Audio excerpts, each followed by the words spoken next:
जय हिंद, वंदे मातरम। आप लोगों के सामने आज फिर हम सीडीपी की क्लास लेके उपस्थित हैं, ठीक है। और सीडीपी की क्लास में हम लोग आगे बढ़ते हैं सेशन को बढ़ाने के लिए। और जो भी इसके पहले की जो वीडियो है सीडीपी की, अगर आपको देखना चाहेंगे तो वो हमारे कृष्णा स्टडी मस्ती चैनल पे, यूट्यूब चैनल पे आप जाके देख सकते हैं। प्लेलिस्ट वहाँ पे बना दी गई है। अगर आप इस चैनल पे पहली बार विजिट कर रहे हैं तो चैनल को सब्सक्राइब कर लीजिएगा, बेल कर लीजिएगा, जिससे कि आपको नई नई नोटिफिकेशन के अपडेट मिलते रहें। तो चलिए ज़्यादा देर न करते हुए हम लोग सीधे अपने क्वेश्चन की तरफ आते हैं। और क्वेश्चन स्टार्ट करने से पहले एक प्यारा सा कोटेशन ये है कि हमने हसरतों के सिक्के लेकर खुशियाँ खरीदने निकले थे जिंदगी के पहली दहलीज पे जिम्मेदारियों ने लूट लिया, ठीक है। तो जिसको जिम्मेदारी समझ में आ जाती है वो सीधा अपने लक्ष्य की तरफ भागता है, क्योंकि गरीबी जो होती है ना, कभी भी उम्र का लिहाज नहीं करती है, ठीक है।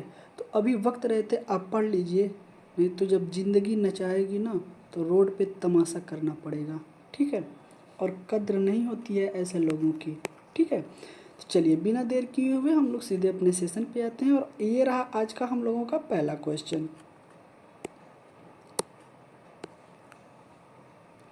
पहला क्वेश्चन है कि अधिगम शिक्षण की सूचना प्रक्रिया, ठीक है, इंफॉर्मेशन प्रोसेस, ठीक है, इंफॉर्मेशन प्रोसेस जिस अधिगम सिद्धांत से संबंधित है वह है, ठीक है, क्या है, तो सूचना प्रक्रिया, ठीक है। इंफॉर्मेशन प्रोसेस की अगर हम बात करते हैं तो यह सिद्धांत किससे संबंधित है, तो ऑप्शन नंबर ए कह रहा है कि व्यवहारवाद के सिद्धांत से संबंधित है। ऑप्शन नंबर बी कह रहा है कि संज्ञानात्मक विकास से संबंधित है। ऑप्शन नंबर सी कह रहा है सहचार्यवाद से संबंधित है। और ऑप्शन नंबर डी कह रहा है कि गेस्टाल्टवाद से संबंधित है, ठीक है। आपको बताना है कि इंफॉर्मेशन प्रोसेस जो होता है वह किस अधिगम से संबंधित है, ठीक है। चलिए हम बात करते हैं तो इसमें क्या हो जाएगा, तो इसमें इज द राइट ऑप्शन हो जाएगा आपका संज्ञानात्मक सिद्धांत से क्या है, ये संबंधित है। तो इज द राइट आंसर की अगर हम बात करें तो इज द राइट आंसर इसमें बी करेक्ट ऑप्शन हो जाएगा, ठीक है। संज्ञानात्मक सिद्धांत से क्या संबंधित है, तो वो है इंफॉर्मेशन प्रोसेस, ठीक है। तो इज द राइट ऑप्शन इसका बी करेक्ट ऑप्शन हो जाएगा। चलिए आइए आगे चलते हैं।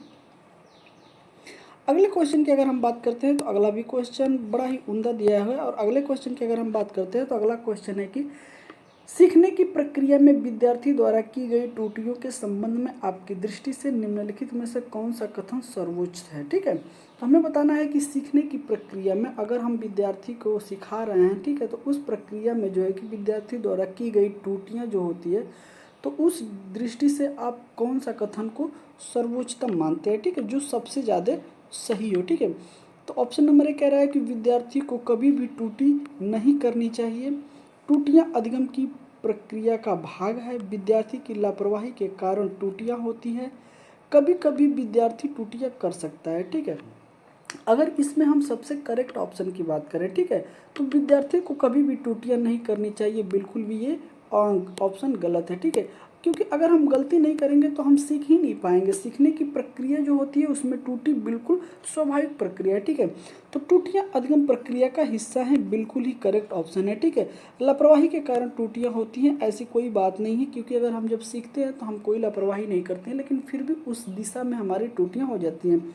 कभी कभी विद्यार्थी त्रुटियां कर सकता है, बिल्कुल सही है, ये भी ऑप्शन सही है, लेकिन इसकी अपेक्षा में क्या है, जो बी ऑप्शन है ये ज़्यादा करेक्ट लग रहा है, ठीक है। ये सही है, लेकिन इसकी अपेक्षा में अगर दोनों को अगर हम कंपेयर करें तो बी ऑप्शन हम लोगों का जो है कि ज़्यादा अच्छा लग रहा है, ज़्यादा सर्वोच्च लग रहा है, इस वजह से हमारा बी ऑप्शन करेक्ट हो जाएगा, ठीक है। त्रुटियां अधिगम प्रक्रिया का भाग है, ये बिल्कुल 100% सत्य है, ठीक है। लेकिन विद्यार्थी कभी कभी त्रुटियां कर सकता है, लेकिन ऐसी बात नहीं है, तो ये भी ऑप्शन सही है, लेकिन इससे ज़्यादा स्ट्रॉन्ग की अगर हम बात करें तो ऑप्शन नंबर बी हो जाएगा, ठीक है। तो इस क्वेश्चन का आंसर बी हो जाएगा, ठीक है। चलिए आगे चलते हैं।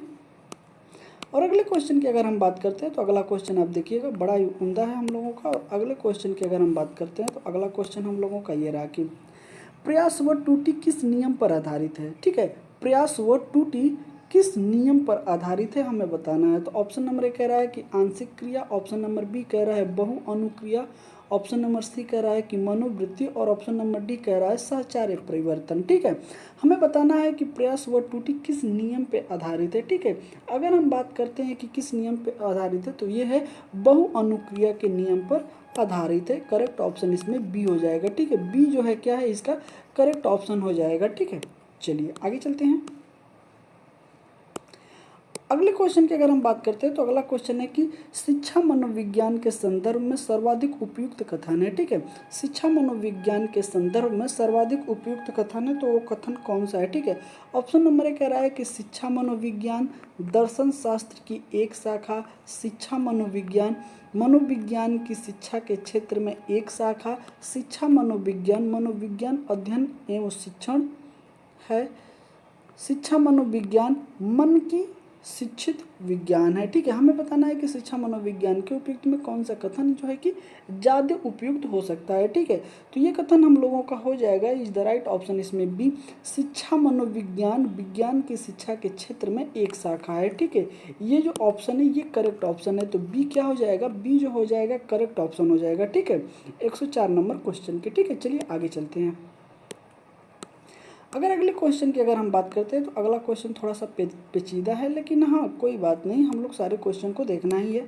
ठीक है, ऑप्शन क्वेश्चन नंबर 105 की अगर देखें तो दिया है कि अ ब स 3 शिक्षार्थी अंग्रेजी पढ़ते हैं। ठीक है, ये 3 विद्यार्थियों के नाम हैं अ ब स। ठीक है, ये अंग्रेजी पढ़ते हैं। ठीक है, जिसके अलग अलग लक्ष्य हैं, तीनों विद्यार्थी के अलग अलग लक्ष्य हैं। ठीक है, अब तीनों विद्यार्थी के जो अलग अलग लक्ष्य हैं इस लक्ष्य को हम लोग देखते हैं, फिर उसके बाद क्या करना है, क्रम में सही क्रम से हमें स्थापित करना है। ठीक है, तो अ जो विद्यार्थी इसका है कि विषय रोचक है, वह भावी जीवन में काम आएगा।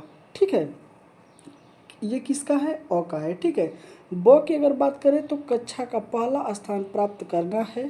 ठीक है, वह ठीक है, तो इसका क्या है, ब का क्या है कि हमें कक्षा का पहला मतलब क्लास में फर्स्ट आना है। ठीक है, और स की अगर बात करें तो परीक्षा उत्तीर्ण होने वाले ग्रेड प्राप्त हो जाए। ठीक है, अब कह रहा है कि निष्पादन अपेक्षा व निपुणता का सही क्रम बताइए। ठीक है, तो हमें इसको स्थापित करना है, तो क्या हो जाएगा, अगर हम बात करते हैं कि ठीक है, तो पहले क्या है कि पहला लक्ष्य तो हमें यही रखना चाहिए कि हमें क्या है तो कक्षा में फर्स्ट आना है। ठीक है, तो इस लिहाजे से हमारा इज द राइट ऑप्शन क्या हो जाएगा, पहले आएगा ब।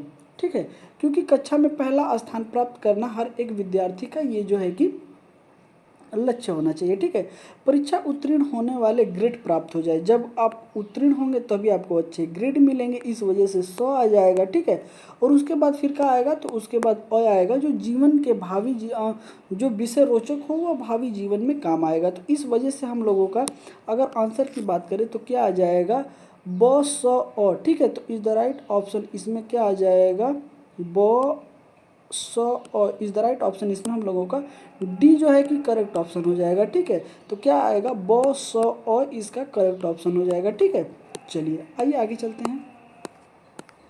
अगला क्वेश्चन बड़ा ही उम्दा है, अगला क्वेश्चन भी आप देखिएगा, बड़े ही उम्दे उम्दे क्वेश्चन मैं लेके आया हूँ आप लोगों के सामने। और अगले क्वेश्चन की अगर हम बात करते हैं तो अगला क्वेश्चन ये रहा है कि बाल केंद्रित शिक्षा के लिए किस मनोविज्ञान ने शिक्षा शास्त्रियों का ध्यान केंद्रित किया। ठीक है, बाल केंद्रित शिक्षा के लिए किस मनोवैज्ञानिक ने जो कि शिक्षा शास्त्रियों का ध्यान उस अपने तरफ केंद्रित किया, तो वो कौन थे, तो कोहलर थे, फ्रायड थे, रूसो थे या स्किनर थे। ठीक है, हमें बताना है वो कौन से वैज्ञानिक हैं। ठीक है, बाल मनोवैज्ञानिक है। ठीक है, तो अगर हम बात करते हैं क्वेश्चन नंबर 106 की, तो इसमें is the right option C हो जाएगा, रूसो ने ध्यान अपने तरफ क्या किया, आकर्षण किया था। ठीक है, तो इज द राइट ऑप्शन क्या हो जाएगा, इज द राइट ऑप्शन इसमें सी हो जाएगा करेक्ट ऑप्शन। ठीक है, चलिए आइए आगे चलते हैं।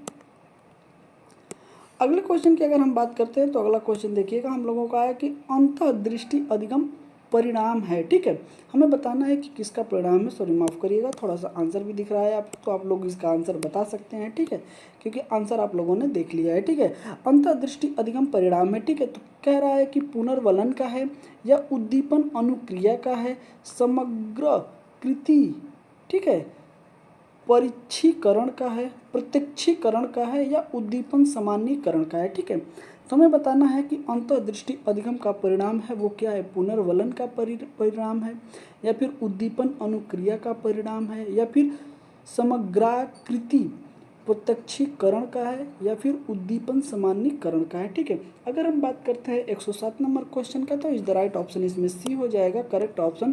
समग्राकृति प्रत्यक्षीकरण का यह क्या है कि परिणाम है। ठीक है, अंतर्दृष्टि अधिगम का परिणाम क्या है, तो समग्राकृति प्रत्यक्षीकरण का क्या है, तो यह परिणाम है। ठीक है, चलिए आइए आगे चलते हैं। अगले क्वेश्चन की अगर हम बात करते हैं तो अगला क्वेश्चन देखिएगा कि शरीर परिवर्तन के लिए जिन शब्दों का प्रयोग किया जाता है, ठीक है, उसे क्या कहा जाता है। शरीर परिवर्तन के लिए जिन शब्दों का प्रयोग किया जाता है उसे क्या कहा जाता है, तो कहा जाता है अभिवृद्धि, या कहा जाता है विकास, या कहा जाता है परिपक्वता, या कहा जाता है उपयुक्त में से सभी। अगर शरीर में जो परिवर्तन होंगे ना उसे हम क्या कहेंगे, तो विकास हम नहीं कह सकते हैं। ठीक है, विकास और वृद्धि एक ही सिक्के के दो पहलू के रूप में माने जाते हैं। ठीक है, लेकिन विकास की प्रक्रिया जो है कि जन्म से लेकर मरण तक, ठीक है, मृत्यु तक निरंतर चलती रहती है। ठीक है, लेकिन जो शरीर में परिवर्तन होते हैं वो विकास से कोई मायने नहीं रखता है, परिपक्वता तो मायने ही नहीं रखता है, क्योंकि अगर आप ये परिपक्वता जो आती है ना ये आपके मानसिक से आता है, शारीरिक परिवर्तन से नहीं आता है। ठीक है, तो इस लिहाजे से हमारा इज द राइट ऑप्शन इसमें क्या हो जाएगा, इज द राइट ऑप्शन इसमें हम लोगों का हो जाएगा ए, अभिवृद्धि। वृद्धि से क्या होती है, शारीरिक में परिवर्तन आता है। जैसे छोटा लड़का है वो थोड़ा सा बड़ा होगा, ठीक है, तो उसके हाथ पाँव, ठीक है, और उसके बाद जो है कि सर क्या होंगे, बड़े हो जाएंगे। ठीक है, तो वो एक वृद्धि ऊंचाई प्राप्त करेगा। ठीक है, या तो फिर शरीर में फैलाव आ जाएगा। ठीक है, जैसे कि गोल मटोल वो दिखने लगेगा। ठीक है, तो ये सारे जो परिवर्तन है वो अभिवृद्धि, शारीरिक में परिवर्तन होने वाले शब्दों से प्रयोग में लाए जाते हैं। ठीक है, तो इज द राइट ऑप्शन इसमें ए हो जाएगा। चलिए आगे चलते हैं। अगर अगले क्वेश्चन की बात करें तो अगला क्वेश्चन है कि क्रिया प्रसूत मुख्यतः बल देता है। ठीक है, जो क्रिया प्रसूत का जो नियम है ये मुख्यतः किस पे बल देता है, तो ऑप्शन नंबर ए कह रहा है कि शिक्षक पे बल देता है। अब चलिए आगे चलते हैं, क्योंकि तीन ऑप्शन हमारे नीचे। ठीक है, ऑप्शन नंबर बी कह रहा है कि वातावरण पे बल देता है, ऑप्शन नंबर सी कह रहा है कि पुनर्वलन पे बल देता है, और ऑप्शन नंबर डी कह रहा है कि अधिगम प्रक्रिया पे बल देता है। ठीक है, तो ये किस पे बल देता है, तो यह बल देता है पुनर्वलन पे। तो करेक्ट ऑप्शन इसमें क्या हो जाएगा, करेक्ट ऑप्शन इसमें सी हो जाएगा, क्योंकि यह पुनर्वलन पे क्या देता है, जोर देता है। ठीक है, क्या देता है, तो क्रिया प्रसूत का जो नियम है वो किस पे बल देता है, तो वो बल देता है आपका पुनर्वलन पे। ठीक है, चलिए आइए आगे चलते हैं। अगला क्वेश्चन है कि समावेशी शिक्षा के संदर्भ में भाषा शिक्षण के लिए अनिवार्य है। ठीक है, हमें बताना है कि समावेशी जो शिक्षा होती है उसके संदर्भ में जो भाषा के लिए अनिवार्य है। ठीक है, विभिन्न प्रकार के गतिविधियों का उपयोग करना, व्याकरणीय संकल्पनाओं का अधिकाधिक अभ्यास कराना, या एकांकी शिक्षण में सभी की भागीदारी कराना, या भाषा कौशल का उपयुक्त अभ्यास कराना। ठीक है, क्वेश्चन नंबर अगर 110 की अगर हम बात करते हैं तो इसमें क्या होगा, तो इसमें होगा विभिन्न प्रकार की गतिविधियों का उपयोग कराना जो है कि समावेशी शिक्षा के या शिक्षण भाषा के लिए अनिवार्य है। तो करेक्ट ऑप्शन क्या हो जाएगा, करेक्ट ऑप्शन इसमें ए जो है कि करेक्ट ऑप्शन हो जाएगा। ठीक है, जैसे कि आप देख रहे हैं विभिन्न प्रकार की गतिविधियों का उपयोग करना। ठीक है, चलिए आइए आगे चलते हैं। अगले क्वेश्चन की अगर हम बात करते हैं तो अगला क्वेश्चन है कि क्रिया प्रसूत अनुकूलन में पुनर्वलन निर्भर करता है। ठीक है, हमें बताना है कि क्रिया प्रसूत अनुकूलन जो होता है उस पर पुनर्वलन जो है क्या निर्भर करता है, किस बात पे निर्भर करता है। तो ऑप्शन नंबर ए कह रहा है कि उद्दीपक की प्रकृति पे निर्भर करता है, या अनुक्रिया की प्रकृति पे निर्भर करता है, या दोनों पे निर्भर करता है, या इनमें से कोई नहीं। ठीक है, तो हमें बताना है कि यह किस पे निर्भर करता है। ठीक है, अगर 111 नंबर की हम बात करते हैं तो ये किस पे निर्भर करता है, क्रिया प्रसूत अनुकूलन, तो अनुक्रिया की प्रकृति पे निर्भर करता है। करेक्ट ऑप्शन इसमें बी जो है कि करेक्ट ऑप्शन हो जाएगा। ठीक है, अनुक्रिया की प्रकृति पे क्रिया प्रसूत अनुकूलन का पुनर्वलन जो है कि डिपेंड करता है। ठीक है, निर्भर रहता है। ठीक है, तो आइए चलिए आगे चलते हैं अगले क्वेश्चन की तरफ। अगला क्वेश्चन की अगर हम बात करते हैं तो विभिन्नता का नियम प्रतिपादित किया था, ठीक है। विभिन्नता का जो नियम था वो किसने प्रतिपादित किया था, तो डार्विन ने किया था या सोरेनसन ने किया था, पावलो ने किया था। और एक ऑप्शन जो है कि हम लोगों का अगले पेज पे है तो उसे भी हम लोग देख लेते हैं, या इनमें से कोई नहीं, ठीक है। तो इनमें से कोई नहीं एक ऑप्शन है, ठीक है, जो डी ऑप्शन है। अगर डी ऑप्शन की अगर हम बात करें तो डी ऑप्शन हमारा है कि नन ऑफ दीज, ठीक है। चलिए तो हम आते हैं कि विभिन्नता का नियम जो है कि प्रतिपादित किया था, किसने किया था, डार्विन ने किया था, सोरेनसन ने किया था या पावलोव ने किया था। तो हमें बताना है कि किसने किया था। तो विभिन्नता का जो नियम है उसे डार्विन ने प्रस्तुत किया था, ठीक है। करेक्ट ऑप्शन की अगर हम बात करते हैं तो करेक्ट ऑप्शन इसमें हम लोगों का ए हो जाएगा, डार्विन ने विभिन्नता का नियम जो है कि प्रतिपादित किया था, ठीक है। आइए आगे चलते हैं। अगर अगले क्वेश्चन की अगर हम बात करते हैं तो अगला क्वेश्चन हम लोगों का ये रहा कि धीमी गति से सीखने वाले बालक के लिए अधिगम उपयोगी सिद्धांत है, ठीक है। जो धीमे गति से अधिगम को ग्रहण करते हैं उनके लिए कौन सा सिद्धांत उपयोगी हो सकता है, ठीक है।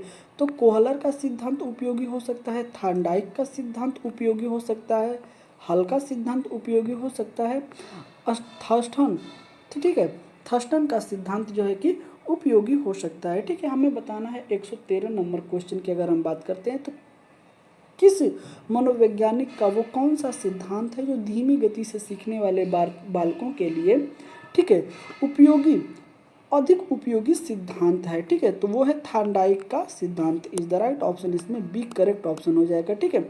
जो थार्नडाइक का जो सिद्धांत है वो धीमी गति से जो बालक सीखते हैं उनके लिए बहुत ही अधिक क्या है कि उपयोगी है, ठीक है। तो करेक्ट ऑप्शन क्या हो जाएगा, करेक्ट ऑप्शन हमारा इसमें बी हो जाएगा, ठीक है। चलिए आइए अगले क्वेश्चन पे हम लोग चलते हैं। अगर अगले क्वेश्चन की अगर हम बात करते हैं तो ये रहा हम लोगों का अगला क्वेश्चन। अगला क्वेश्चन हम लोगों का ये है कि निम्नलिखित में से 1912 में किस संप्रदाय का प्रतिपादन हुआ था। कब हुआ था, तो 1912 ईस्वी में किस संप्रदाय का जो है कि प्रतिपादन हुआ था, ठीक है। तो ऑप्शन नंबर ए कह रहा है कि गेस्टाल्टवाद, ऑप्शन नंबर बी कह रहा है प्रेरक संप्रदाय, ऑप्शन नंबर सी कह रहा है मनोविश्लेषणात्मक संप्रदाय का, ऑप्शन नंबर डी कह रहा है सहचार्यवाद संप्रदाय का, ठीक है। तो हमें बताना है कि वो कौन सा संप्रदाय था, ठीक है, जो कि 1912 ईस्वी में, ठीक है, 1912, ठीक है, 12 में किसने प्रतिपादित किया था, ठीक है, तो इस्टेब्लिश किया था, ठीक है। तो अगर हम बात करते हैं 114 नंबर का तो वो था गेस्टाल्टवाद, ठीक है। गेस्टाल्टवाद जो कि संप्रदाय था इसका प्रतिपादन हुआ था 1912 ईस्वी में। करेक्ट ऑप्शन की अगर बात करें तो करेक्ट ऑप्शन इसमें क्या हो जाएगा, करेक्ट ऑप्शन इसमें क्या हो जाएगा, तो ये जो है कि करेक्ट ऑप्शन हो जाएगा, ठीक है। चलिए आइए आगे चलते हैं। अगले क्वेश्चन की अगर हम बात करते हैं तो अगला क्वेश्चन हम लोगों का ये रहा। और अगला क्वेश्चन की अगर हम बात करें, अगला क्वेश्चन है कि निम्न में से किसमें ऐच्छिक व्यवहार उसके परिणाम के शक्तिशाली व कमजोर होता है, ठीक है। ऐच्छिक जो उसका व्यवहार होता है उसके परिणाम की अगर बात करें या शक्तिशाली की बात करें तो वो क्या होता है, कमजोर होता है, ठीक है। तो ऑप्शन नंबर ए कह रहा है कि प्राचीन अनुबंधन, ऑप्शन नंबर बी कह रहा है क्रिया प्रसूत, ऑप्शन नंबर सी कह रहा है सूझ अधिगम और ऑप्शन नंबर डी कह रहा है कि स्वतः अधिगम, ठीक है। अगर क्वेश्चन नंबर 115 की अगर हम बात करते हैं, ठीक है, तो ऐच्छिक व्यवहार के परिणाम एवं शक्तिशाली कौन है जो कमजोर करता है, ठीक है। तो कौन है वो, तो वो है हम लोगों का is the right option B हो जाएगा। क्रिया प्रसूत का जो नियम है ये हमें क्या करता है, ठीक है, शक्तिशाली व कमजोर करता है, ठीक है। तो इज द राइट ऑप्शन इसमें क्या हो जाएगा, इज द राइट ऑप्शन इसमें बी करेक्ट ऑप्शन हो जाएगा। चलिए आइए चलते हैं अपने अगले क्वेश्चन पे। और ये रहा हम लोगों का आज का 116 नंबर क्वेश्चन, ठीक है। 16 नंबर की अगर हम बात करते हैं तो ये है कि जेम्स डेवर ने मनोविज्ञान को किस प्रकार का विज्ञान माना है, ठीक है। जो जेम्स डेवर जो मनोवैज्ञानिक है इन्होंने मनोविज्ञान को किस प्रकार का मनोविज्ञान माना है, ठीक है। ऑप्शन नंबर ए कह रहा है कि अशुद्ध विज्ञान, ऑप्शन नंबर बी कह रहा है कि आंशिक विज्ञान, ऑप्शन नंबर सी कह रहा है कि शुद्ध विज्ञान और ऑप्शन नंबर डी कह रहा है कि व्यवहार का शुद्ध विज्ञान, ठीक है। तो जेम्स डेवर के अनुसार अगर हम बात करते हैं तो इन्होंने अशुद्ध विज्ञान, आंशिक विज्ञान या शुद्ध विज्ञान, ठीक है, या फिर उसके बाद व्यवहार का शुद्ध विज्ञान इन्होंने माना है। तो कौन सा व्यवहार इन्होंने माना है? 116 नंबर की बात करें तो इन्होंने माना है शुद्ध विज्ञान। ठीक है, करेक्ट ऑप्शन इसमें सी हो जाएगा। शुद्ध विज्ञान को इन्होंने क्या माना है? करेक्ट, शुद्ध विज्ञान को इन्होंने मनोविज्ञान को जो है कि शुद्ध विज्ञान के रूप में जेम्स डेवर ने माना है। करेक्ट ऑप्शन इसमें सी हो जाएगा। चलिए आइए आगे चलते हैं। अगले क्वेश्चन की अगर हम बात करते हैं तो ये रहा हम लोगों का अगला क्वेश्चन। अगला क्वेश्चन है कि सीखने का करना कौन से पक्ष से संबंधित है? सीखने का करना, करना जो होता है, ठीक है, जैसे कोई भी काम हम करते हैं ना तो उसी में आता है, जैसे चलो ये काम कर दो, ठीक है। तो जो करना शब्द आता है वो किस पक्ष से संबंधित है? ठीक है, ऑप्शन नंबर ए कह रहा है कि सीखने के गतिक क्षेत्र से, ऑप्शन नंबर बी कह रहा है सीखने का मनोवैज्ञानिक क्षेत्र से, ऑप्शन नंबर सी कह रहा है सीखने का संज्ञानात्मक क्षेत्र से, और ऑप्शन नंबर डी कह रहा है कि सीखने के भावात्मक क्षेत्र से। ठीक है, तो हमें 117 नंबर क्वेश्चन के आंसर देने हैं कि सीखने का करना कौन से पद से आता है? तो ये आता है सीखने के गतिज क्षेत्र से। किससे आता है? सीखने के गतिज क्षेत्र से। करेक्ट ऑप्शन की अगर बात करें तो करेक्ट ऑप्शन इसमें ए इज द राइट ऑप्शन हो जाएगा। ठीक है, करने का गतिज जो नियम होता है उस क्षेत्र से सीखने का करना आता है। ठीक है, चलिए आइए चलते हैं अपने अगले क्वेश्चन पे। अगले क्वेश्चन की अगर हम बात करें तो अगला क्वेश्चन आप देखिएगा, निम्नलिखित में से चिंपैंजियों पर प्रयोग किसके द्वारा किया गया था? ठीक है, जो एक चिंपैंजी बंदर था, ठीक है, तो वो कौन से मनोवैज्ञानिक थे जो उसके ऊपर अपना प्रयोग किए थे? ठीक, तो ऑप्शन नंबर ए कह रहा है कि कोफ्का द्वारा किया गया था, या वर्मीडर द्वारा किया गया था, या कोहलर द्वारा किया गया था, या उपयुक्त में सभी के द्वारा किया गया था। ठीक है, चिंपैंजियों पे जो चिंपैंजी बंदर होते हैं ना उनके ऊपर किसका जो है कि प्रयोग किया गया था? वो कौन से मनोवैज्ञानिक थे? तो वो मनोवैज्ञानिक थे कोहलर के द्वारा ये प्रयोग किया गया था। ठीक है, कोहलर के द्वारा ये प्रयोग किया गया था। ठीक है, और इसमें क्या किया गया था कि एक चिंपैंजी बंदर लिया गया था, उसे पिंजरे में बंद कर दिया गया था। ठीक है, और उसके सामने जो है कि एक स्टिक रखी जाती है और पिंजरे से बाहर कुछ फल रखे जाते हैं, तो वो अपने संज्ञान का उपयोग करके, ठीक है, उस छड़ी को, उस स्टिक को उठाता है और बाहर से जो फल है उसको क्या करता है? खींच लेता है। ठीक है, और खींच के क्या ले अपने पास खिसका लेता है, और खिसका के फिर क्या करता है कि उसको वो प्राप्त कर लेता है। ठीक है, तो कोहलर के द्वारा चिंपैंजियों पे क्या किया गया था? तो अलग अलग प्रकार के शोध किए गए थे। ठीक है, अगला क्वेश्चन है कि बच्चों के संज्ञानात्मक विकास को सबसे अच्छे तरीके से कहाँ परिभाषित किया गया है? ठीक है, बच्चों के संज्ञानात्मक विकास को सबसे अच्छे तरीके से कहाँ परिभाषित किया गया है हमें बताना है। ठीक है, चलिए आते हैं ऑप्शन पे, और ऑप्शन नंबर ए कह रहा है हम लोगों का कि खेल के मैदान में, विद्यालय एवं कक्षा में,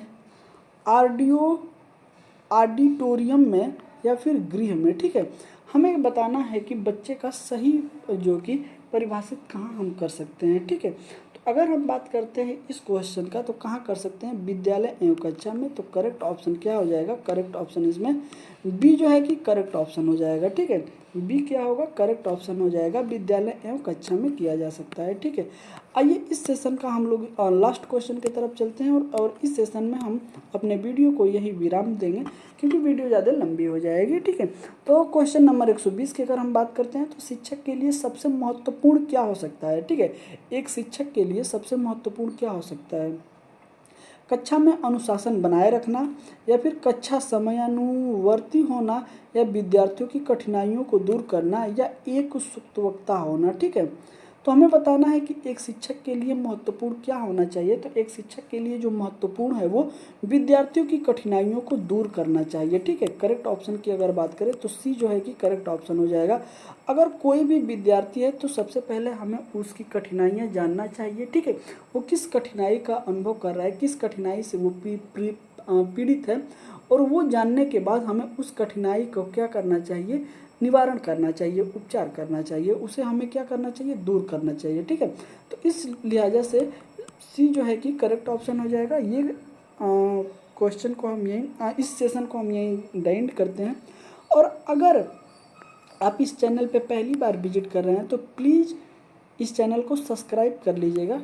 ठीक है, और बेल आइकन को प्रेस कर लीजिएगा जिससे कि आपको नई नई नोटिफिकेशन के अपडेट मिलते रहें। ठीक है, तो सेशन आपको कैसा लगा ज़रूर हमें कमेंट करके बताइएगा। कितने क्वेश्चन आपके सही हुए हैं ये भी आप कमेंट करके बताइएगा, और मिलते हैं आपसे अगले क्वेश्चन में। तब तक के लिए जय हिंद, वंदे मातरम।